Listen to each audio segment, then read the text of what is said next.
everybody, my name is James Davies, and today I want to talk to you about 3 photographs from my Flickr collection.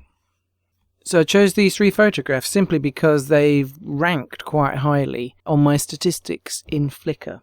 They don't have a huge amount of views, but they do have quite a lot of likes. They're not my most popular pictures by any means, but they rank quite highly. And I thought I would just give you the story behind them because it's a mystery to me as to why pictures might get more likes or more views on Flickr. There's probably something you can predict in terms of when you post the picture and what groups you posted in, but I think a lot of it at the time is just simply on who happens to look at it and does it appeal to them. I don't know how to take the perfect picture that I know is going to appeal to a lot of people, but I will say that all of these pictures feature something compositional that I've learned from using Flickr is appealing to people, and I'll attempt to explain what I think that unique piece is in each of the images.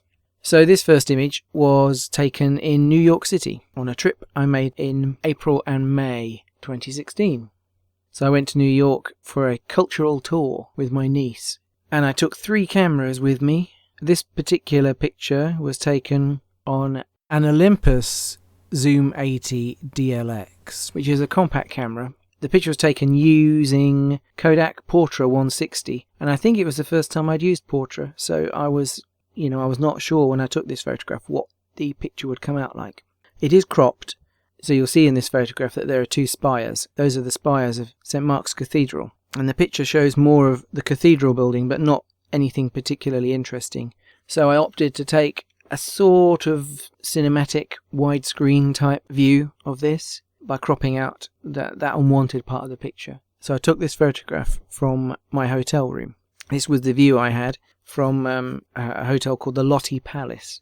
And when I made my first trip to New York City, which was about 21 years ago, I was really struck by the light. There's a very warm light in New York. I don't really know why that might be, but one thing that definitely makes a difference to the light in New York is the sheer height of all the buildings.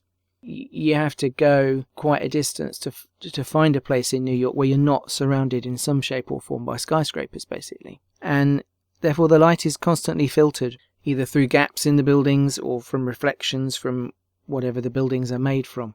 And this picture, I guess we'd been out in the day and had come back to the hotel for a rest, and I saw the sun going down, and I thought, I'll just snap a photograph. I don't know if I used a tripod, I can't remember, or whether I balanced the camera on the windowsill, but I know that this was about probably after 5 p.m, and I'd seen the sun going down a previous day, and I missed the chance to take the picture because we were doing something else, and I thought that would be a picture that people will like if I put it out there in the world on Flickr. And lo and behold, that instinct that I had, that the picture would be liked by people, turned out to be true, because this one has, like I say, got quite a lot of likes. There's not a lot else to say about this picture. All that I've said is factual. As much as one spends time out and about in New York, there is also a lot of time spent just kind of looking out the window, usually because if you're travelling with other people, you're waiting for them to get ready or to hang out or whatever. And the view is never boring in New York. There's always something to look at. Even the first time I stayed in New York, I was in the YMCA, and I remember opening the curtains and there was just a brick wall opposite. There was almost nothing to see, except for a pigeon. And of course, the first thing I thought was, that's a New York pigeon. And I did a kind of impersonation of the pigeon with my probably worst New York accent, which I won't bother repeating here. But nevertheless, part and parcel for me anyway, as a tourist visiting New York, has always been what you can see out the window. And I knew this would be a nice thing that people would like to look at. This captures a certain moment that you get in New York when the sun is setting, peeping through the buildings, and you get that filtered view of the day turning into the evening in the city that never sleeps. Now, the second picture is also from New York.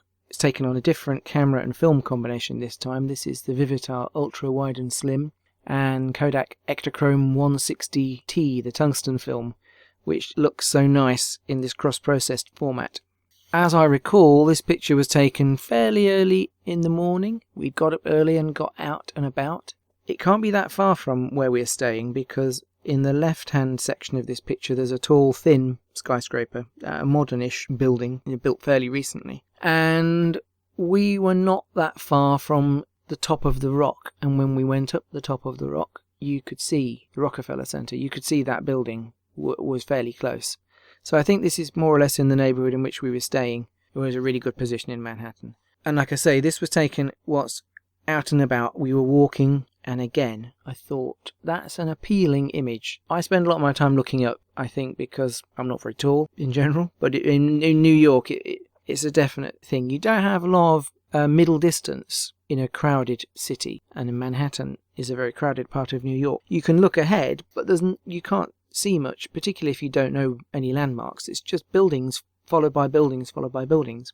So you can either look up or you can look down, or obviously whilst you're looking where you're going. But I'm always in awe whenever I visit New York of the architecture. And I guess at this moment I was looking up and I thought, there you go, tall buildings, the sun is illuminating one side, I've got clouds. I know in the Viv I've got the Ektachrome 160, which does that interesting sky thing and that interesting pinky thing going on. So I will snap that and see what happens. And again, once I put it out there on Flickr, it started accumulating likes amongst the people that look at my photographs and look at the places that I post it. I guess it has an appeal to people. I'm sure when I posted this I would have put it in, like, for example, there's a group called Architecture Travelers, and there are other ones about light in architecture. So I knew that those people would like it. But again, in terms of a holiday snap, a record of having been somewhere, it's a dead giveaway that you've gone to somewhere like New York or one of the big American cities. It also creates just an interesting composition because, like I say, you don't get a lot of wide open space in New York. But when you do look up, you get the sky. And so the sky is punctuated and bitten into by the tops of these buildings that creates this. There's a slightly mouth-type image. But I think the film tones, they make this a very wholesome-looking picture. It's nicely balanced, the colours, even if they're not correct in what I'd call a forensic reading of the scene. They complement the lighting that you get in New York. And I'm happy with this picture for sure. And I'm really enjoying looking back on it and thinking about the time that we spent in New York.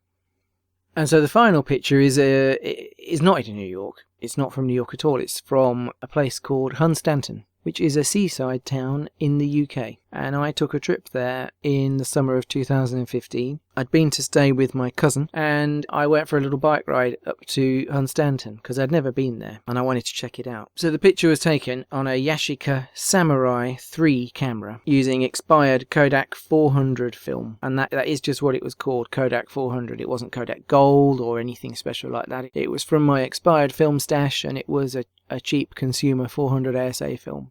And it's showing its age in this image. The expired film doesn't look particularly fresh. It looks a little bit tired and worn out. I didn't spend a lot of time taking the photograph. It presented itself fairly rapidly. And I actually didn't have a lot of time to spend in Hunstanton. It took me a while to bike there. And I had an appointment later in the day somewhere else. So I couldn't spend a lot of time there.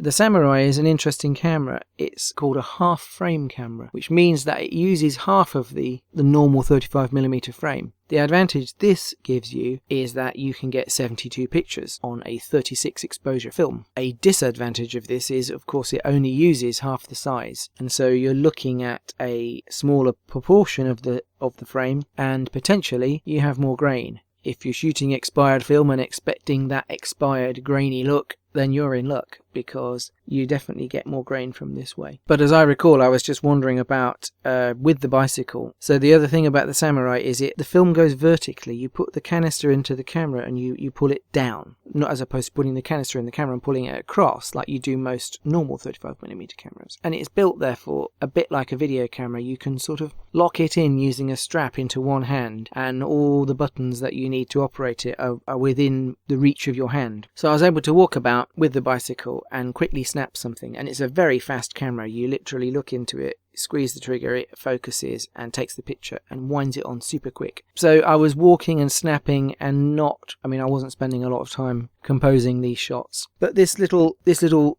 shop, it had everything I wanted to say about my trip to the seaside. It had got these brilliant handwritten signs. It had got the Simpsons character. I don't actually watch The Simpsons, so perhaps Homer Simpson does eat a lot of donuts. But I was talking with a friend recently. We were looking at an ice cream van, and we were like, why do they choose these random cartoon characters to decorate, their ice cream van? What relevance does any of it have? But you get these, these little cartoons that somebody's drawn. I love the handwritten stuff. I love the colours, and I love the way that the film has rendered the colours. There's a little bit of street photography going on in that you can see somebody under the awning buying something from the beach hut, and you can see the back of a street sign. But that's really what it is. It's a kind of junky, trashy picture of a seaside town in the UK. There's not a lot of finesse in my own photograph, and the seaside is about fun and donuts and coffee and hot chocolate and chips and candy floss. These are not things that have finesse. Possibly that makes me sound like a really stuck-up snob, for which, if it offends anybody, I apologise. This picture to me celebrates it rather than criticises it. As always, if you have any thoughts about the video, if you like it or have any comments, feel free to put something in the comments below, and I'll catch up with you in the next video.